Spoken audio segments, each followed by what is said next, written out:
শুভরাত্রি বন্ধুরা, আজকে আমাদের পাড়ার মধ্যে একটি ছোট্ট করে পুজো, কালী পুজোর আয়োজন করা হয়েছে। এ তো আজ থেকে প্রায় 20 বছর হয়ে গেল আমাদের এখানে কালী পুজো হয়, কিন্তু জায়গার অভাবে এখানে ছোট করে হয়, জায়গা নেই, ছোট জায়গার, সেই জন্য আমরা এখানে ছোট করেই করি। এই যে আমাদের হচ্ছে ভোগ, সবাই নিয়ে আসছে, পাড়ার বউগুলো সবাই উপবাস দিয়েছে, আর যারা কালী পূজা করছে ছেলেরা সবাই ওরাও দিয়েছে। এই যে আমাদের পাড়ার ছেলেরা, এরা সবাই উপবাস দিয়েছে, খুব ভালো লাগছে।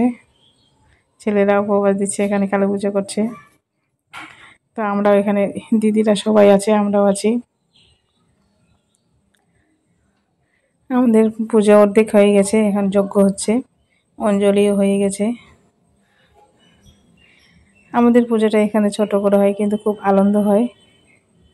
একদিন অনুষ্ঠানও হয়, অনুষ্ঠানটা আপনাদেরকে দেখাবো, খুব সুন্দরভাবে হয়। ছোট ছোট বাচ্চারা নাচি করে, আবার আবৃত্তি করে, খুব সুন্দর হয়। বন্ধুরা, ভিডিওটি ভালো লাগলে অবশ্যই জানাবেন।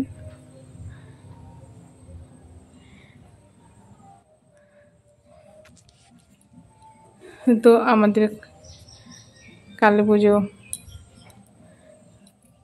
গণপতি সর্বদেবতাভ্যং শ্বেতানাং করুণাময়ী জগজ্জননী মাতৃকায় স্বাহা তদিকপালভ্যং সর্বদেবতাভ্যং শ্বেতানাং করুণাময়ী জগজ্জননী মাতৃকায় ভূর্ভ স্বাহা তদিকপাল আমাদের ঠাকুর কেমন হয়েছে বন্ধুরা অবশ্যই জানাবেন কমেন্টে। ভূর্ভ স্বাহা তদিকপালভ্যং সর্বদেবতাভ্যং আমাকে তো করুণাময়ী জগজ্জননী ভীষণ মাতৃকায় ভালো লাগে, তদিকপালভ্যং লাগছে, মানে আজকের শ্বেতানাং নমস্তে শ্রী আমাদের করুণাময়ী এখানকার জগজ্জননী ঠাকুরটা। মাতৃকায় মাতা ওম নমঃ সপরিবারায় শ্বেতাং ডাকনে জিগর মহাকাল ভৈরবায় মা দক্ষিণা কালিকায় স্বাহা ওম নমঃ সপরিবারায় স্বাহা। নমস্কার বন্ধুরা।